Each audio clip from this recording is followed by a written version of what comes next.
السلام علیکم ویورز، میرا نام عطاء الرحمن اور آپ دیکھ رہے ہیں عطاء بخاری یوٹیوب چینل۔ قرآن کریم کی مسلسل ایکسپوزیشن کے سلسلہ میں آج ہم سورہ الانعام کی آیت نمبر 4-6 کی ایکسپوزیشن کریں گے، لیکن لیکچر شروع کرنے سے پہلے سورہ الانعام کی آیت نمبر 30 اس سے متعلق وضاحت ضروری ہے۔ وہ یہ کہ وہاں پر یہ بات کہی گئی کہ آخرت کی زندگی کا انکار کرنے والے جب اللہ کے سامنے کھڑے ہوں گے تو اللہ ان سے پوچھے گا کہ الیس ھذا بالحق، کیا یہ حق نہیں ہے؟ تو وہ جواب دیں گے قالوا بلا، ہاں کیوں نہیں، یہ حق ہے۔ تو انہوں نے آخرت کی زندگی کا انکار کیا تھا، تو وہاں پر لیکچر میں آخرت کی زندگی جو ہے اس کی بجائے قرآن کے لفظ استعمال کیے گئے۔ تو یہ وضاحت ضروری ہے کہ الیس ھذا، یہ جو ھذا ہے یہ اشارہ ہے آخرت کی زندگی کی طرف، قرآن کی طرف نہیں۔ تو یہ وضاحت ضروری ہے، روانی میں بعض الفاظ بولے جاتے ہیں تو اس کے لیے ہم معذرت چاہتے ہیں، تو یہاں پر اس کی ہم وضاحت کر رہے ہیں۔ اس ضروری وضاحت کے بعد اب ہم آتے ہیں آج کے لیکچر کی طرف۔ سورہ الانعام آیت نمبر 4-6۔ تو ایک پچھلی 2 آیات کا ریکیپ، تاکہ ایک تسلسل جو ہے قرآنی آیات کا وہ سمجھ آ جائے۔ پیچھے بات یہ ہوئی کہ جب انہوں نے بھلا دیا، یعنی کفار نے بھلا دیا اس ضابطۂ قانون و حیات کو جس کی انہیں نصیحت کی گئی تھی، تو ہم نے ان پر کھول دیے ہر چیز کے دروازے، یعنی ہر قسم کی آسائش کے دروازے ہم نے کھول دیے کہ دنیا میں جو بھی ان کا حصہ ہے وہ دنیا میں دے دیا جائے۔ حتیٰ کہ جب وہ خوش ہو گئے اور خوشی سے اترانے لگے، جو آسائشیں، جو راحتیں انہیں ملی تھیں اس پر بجائے اس کے کہ وہ شکر کرتے، وہ اس کے اوپر اترانے لگے، شوخے ہو گئے، شوخی بگاڑنے لگے۔ تو کیا یہ رہا ہے کہ ہم نے ان کی سرکشی پر اچانک ان کو پکڑ لیا۔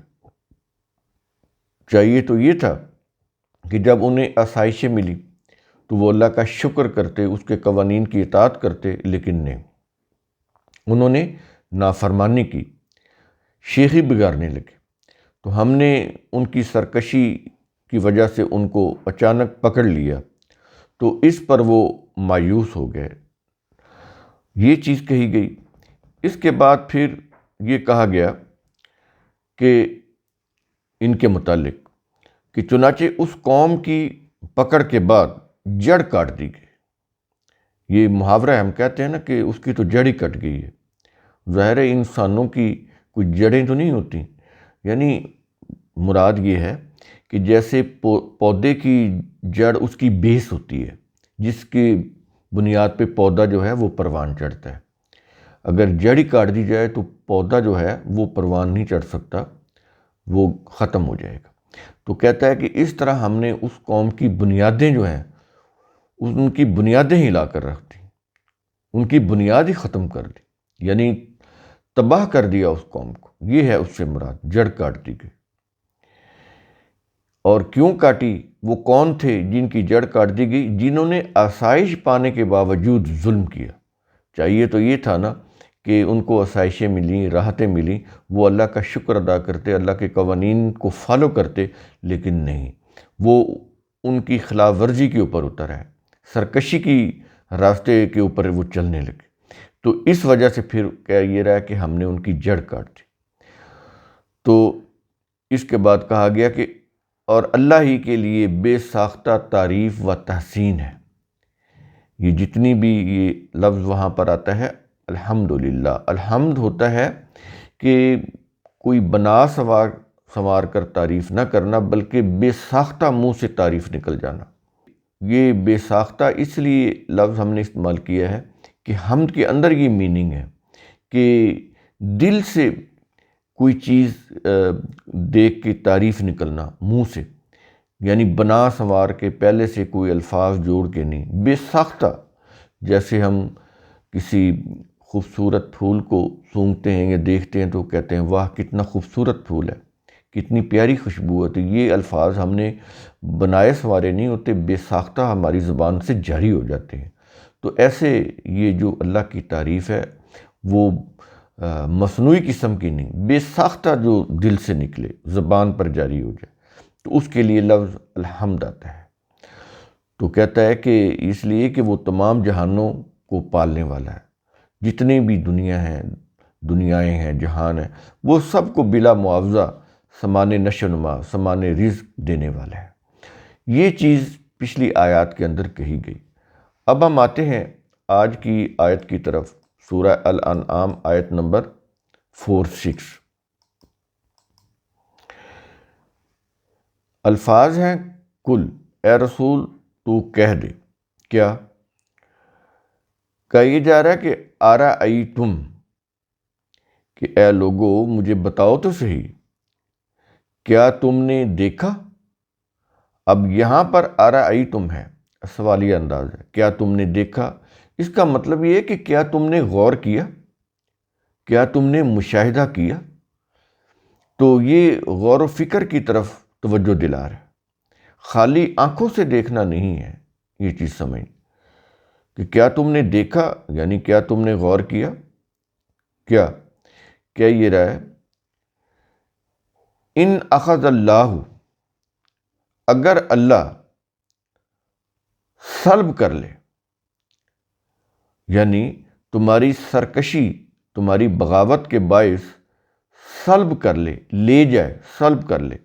کیا یہ رہا ہے کہ سمعکم و ابصارکم، تمہاری سماعت اور تمہاری بصارت. یہاں پر یہ دو چیزیں قرآن بیان کر رہا ہے، سماعت اور بصارت. سماعت یعنی کانوں سے سننا، اور بصارت یعنی آنکھوں سے دیکھنا. یہاں پر ڈیٹا ریسیو کرنے کے دو ذرائع آ رہے ہیں، سننا اور دیکھنا. یہیں سے جو کچھ ہم سنتے ہیں اور جو کچھ ہم دیکھتے ہیں تو وہ ڈیٹا ہمارے برین میں جاتا ہے، وہاں پر پروسیس ہوتا ہے، انالائز ہوتا ہے، اس کو ہم برین انالائز کرتا ہے، تو تجزیہ کرتا ہے، فیصلے کرتا ہے، ڈیسیژن میکنگ ہوتی ہے. یہ ذرائع علم و مشاہدہ ہے. تو کہتا ہے کہ اگر اللہ تمہارے یہ ذرائع علم و مشاہدہ لے جائے، سلب کر لے. اب خود سوچ لیں کہ جو شخص سن نہیں سکتا، دیکھ نہیں سکتا، اس کی حالت کیا ہوگی، وہ کر کیا سکتا ہے. یہ چیزیں جو قرآن کی ہیں بڑی قابل غور ہیں. ہم ایسے ہی اس کا ترجمہ پڑھ کے گزر جاتے ہیں کہ اللہ تمہارے کان اور آنکھ لے جائے. یہ کان اور آنکھیں لے جائیں، یہ اس طرح سے چیزیں سمجھ نہیں آتی. پورا کانسیپٹ سمجھ آنا چاہیے کہ اس سے مراد کیا ہے. ذرائع علم و مشاہدہ اگر وہ سلب کر لے، جن کی روح سے تم سنتے ہو اور دیکھتے ہو، یعنی کانوں سے سنا اور آنکھوں سے جو کچھ دیکھا، یہ ڈیٹا برین میں گیا. اب برین کی بات آ رہی. کیا یہ رہا ہے کہ وَخَتَمَ عَلَىٰ قُلُوبِكُمْ، اور تمہارے دلوں پر مہر لگا دے. یہاں پر یہ چیز سمجھ لیں کہ یہ خاتمہ جو مہر لگانا ہے، یہ ہوتا ہے سیل کرنا، SEAL، سیل یعنی بند کر دینا. اب ظاہر ہے آپ کسی مکان کو سیل کر دیں، کسی دکان کو سیل کر دیں تو اس پہ آپ کچھ بھی نہیں کر سکتے، وہ تو سیل ہو گیا نا. حکومت اگر کسی کی دکان کو یا آفس کو یا اس کے مکان کو سیل کر دے، نہ اس میں رہ سکتے ہیں، نہ کوئی کام کر سکتے ہیں. یہ جو یہاں پر قلوب کا لفظ استعمال ہوتا ہے، دل، فلسفہ کی زبان میں اس سے مراد مائنڈ ہوتا ہے، ہیومن مائنڈ، جو سوچنے کا مرکز ہوتا ہے. ہم جو کچھ بھی سوچتے ہیں، ہمارا جو جتنی بھی تھاٹ پروسیسنگ ہوتی ہے اور جو ہم انفارمیشن لیتے ہیں اپنے کانوں کے ذریعے سے، اپنے آنکھوں کے ذریعے سے، وہ ساری اس کی پروسیسنگ ہوتی ہے برین کے اندر. برین ان کو انالائز کرتا ہے اور ڈسیژن کرتا ہے کہ کیا کرنا ہے. یہ انفارمیشن آئی ہے، کیا کرنا ہے. اب پہلے بات کی کہ ان کی یہ جو سماعت ہے اور بصارت ہے اس کو سلب کر لے، سننے کو اور دیکھنے کو. اب اگلی بات ہو رہی ہے کہ وہ جو ڈیٹا، جہاں پر ڈیٹا پروسیسنگ ہونی ہے، جہاں پر ڈیسیژن میکنگ ہونی ہے، جو اس کا سینٹر ہے اس چیز کا، برین، اب اس کی بات کر رہے ہیں. تو یہ چیز سمجھ لیں کہ یہ کلینیکل ہارٹ نہیں ہے. قلوب کا معنی یا قلب کا معنی کلینیکل ہارٹ وہ نہیں ہے. اس کا مطلب ہوتا ہے ہیومن مائنڈ، جو خیالات کا مرکز ہوتا ہے، جہاں پر ڈیسیژن میکنگ ہونی ہوتی ہے. حاصل کردہ ذرائع علم، جو بھی علم کے ذرائع ہیں ان کی روح سے، یہ ذرائع ہیں نا، کان ذریعہ ہے سننے کا، آنکھیں ذریعہ ہیں دیکھنے کا. تو جو یہ ڈیٹا برین کو پہنچا رہی ہیں وہاں پر پروسیسنگ کرتا ہے برین، اور ان کو انالائز کر کے ڈیسیژن کرتا ہے. اب اس کی بات کر رہا ہے کہ اس کو ہم اگر سیل کر دیں کہ تم کوئی نہ سن سکو، نہ دیکھ سکو، نہ کوئی نتیجہ اخذ کر سکو، نہ کوئی فیصلہ کر سکو، ظاہر ہے برین ہی سلب ہو گیا. اگین یہ چیز سمجھ لیں کہ یہاں پر دل مراد نہیں ہے، کلینیکل ہارٹ مراد نہیں ہے، ہیومن مائنڈ ہے. قرآن کریم جب بھی یہ قلب کا لفظ لائے گا یا قلوب اس کی جمع کا لفظ لائے گا، اس سے مراد دل نہیں ہے جو خون پمپ کر رہا ہے، یہ نہیں ہے.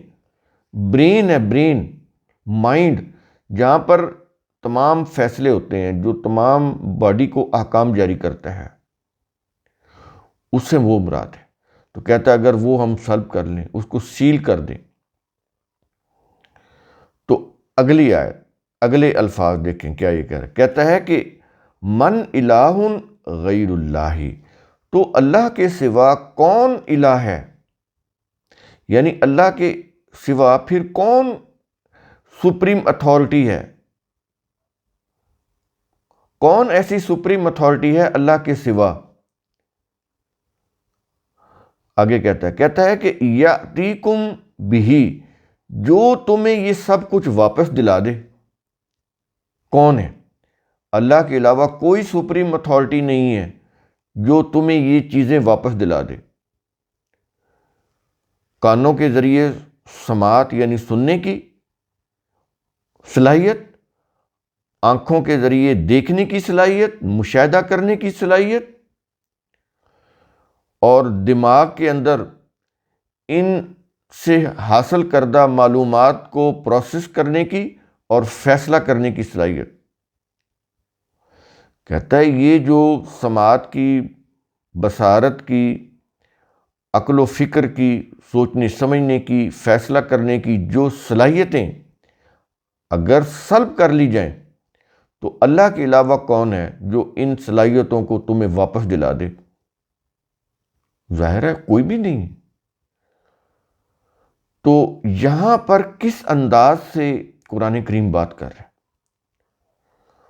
ان چیزوں کی بات کر رہا ہے جن کے ساتھ ہمارا روزمرہ کا واسطہ ہے. ہر آن ہم اپنی کانوں سے کچھ نہ کچھ سن رہے ہوتے ہیں، اس کے مطابق ہم ریئیکٹ کر رہے ہوتے ہیں. ہر وقت ہم کچھ نہ کچھ دیکھ رہے ہوتے ہیں، اس کے مطابق ریئیکٹ کر رہے ہوتے ہیں، کیونکہ یہ ساری انفارمیشن برین لے کے اس معلومات کو، حاصل کردہ معلومات کو پروسیس کر رہا ہوتا ہے، انالائز کر رہا ہوتا ہے، ڈیسیژن میکنگ کر رہا ہوتا ہے. ہر آن ہم یہ کام کر رہے ہوتے ہیں، اور اس کے لیے ہمیں کچھ سوچنا نہیں پڑتا، کوئی ارادہ نہیں کرنا پڑتا. آٹومیٹیکلی کان بھی سن رہے ہیں، آٹومیٹیکلی آنکھیں بھی دیکھ رہی ہیں، آٹومیٹیکلی دماغ بھی کام کر رہا ہے. اس کے لیے کوئی علیحدہ سے ہمیں ارادہ کرنے کی ضرورت نہیں ہوتی، سوچنے کی ضرورت نہیں ہوتی کہ میں کانوں کو کہوں کہ وہ سنیں، میں کانوں کو کہوں کہ وہ نہ سنیں. نہیں، آٹومیٹیکلی یہ چیزیں کام کر رہی ہیں. تو کہتا ہے کہ اللہ کے علاوہ کون ہے جو ان چیزوں کو واپس دلا دے تمہیں؟ کوئی نہیں. اس کے بعد کہہ یہ رہا ہے کہ رسول سے خطاب کر کے کہ انظر، اے رسول تو دیکھ، تو غور و فکر کر، تو دیکھ، تو مشاہدہ کر۔ کیا کہ یہ رہا کہ کیف نصرف الآیات، کس طرح ہم آیات کو پھیر پھیر کر بیان کرتے ہیں۔ یہ آیات جو ہیں اللہ کی نشانیاں، یہ دلائل ہیں، اللہ کے قوانین کے دلائل ہیں۔ یہ تو کہتا ہے یہ جو ہماری آیات ہیں، یہ جو ہماری نشانیاں ہیں، یہ جو ہمارے دلائل ہیں، یہ جو ہمارے آرگومنٹس ہیں، ہم ان کو پھیر پھیر کر بیان کرتے ہیں، بار بار بیان کرتے ہیں، نت نئے انداز کے ساتھ بیان کرتے ہیں، دل نشین انداز کے ساتھ بیان کرتے ہیں تاکہ بات سمجھ آ جائے۔ اس انداز سے ہم ان کو پھیر پھیر کر بیان کرتے ہیں۔ اس کے باوجود ہوتا کیا ہے، کیا یہ رہا ہے آیت کے آخر میں ثم ہم یصدفون، پھر بھی وہ ہماری آیات یا ہمارے دلائل سے منہ موڑتے ہیں۔ کون؟ جو لوگ اپنی کفر کی روش کے اوپر قائم ہوتے ہیں۔ اور یہاں پر یہ بھی چیز سمجھ لیں کہ کفر یہ نہیں کہ جن کو ہم کافر کہہ رہے ہیں اور جو وہ کفر کر رہے ہیں کہ یہ کفر ہے، نہیں۔ کفر ایک وہ عمل ہے جس کی روح سے کوئی بھی قوم اللہ کے قوانین کا انکار کرتی ہے، وہ مسلم ہو یا غیر مسلم ہو۔ یہ مذہب کی روح سے تفریق کی گئی ہے، مسلم اور کافر۔ اگر مسلم کہلانے والے بھی اللہ کے قوانین کا انکار کر رہے ہیں تو وہ بھی اسی دائرے میں آ جائیں گے۔ یہ چیز سمجھ لیں آپ، کسی خوش فہمی میں رہنے کی ضرورت نہیں ہے، سوچنے کی، غور و فکر کرنے کی، تدبر کرنے کی ضرورت ہے کہ قرآن کریم اللہ کی کسی سے کوئی رشتہ داری نہیں۔ قرآن کریم سب کو خطاب کر رہا ہے، جو بھی کفر کرنے والے ہیں، خواہ وہ مسلم اقوام کے لوگ ہوں یا غیر مسلم اقوام کے لوگ ہوں، سارے آ جاتے ہیں اس کے اندر۔ تو کہتا ہے کہ ہم سب کے لیے یہ اپنی آیات کو پھیر پھیر کر بیان کر رہے ہیں، اس کے باوجود وہ ہمارے ان دلائل سے منہ موڑتے ہیں۔ تو جب منہ موڑتے ہیں تو پھر یہ دیکھ لیں کہ ہمارے مسلمانوں کا انجام کیا ہو رہا ہے۔ پہلے تو ہم اپنے آپ کو اپنے اوپر غور کریں نا کہ ہماری کیا حالت ہوگی۔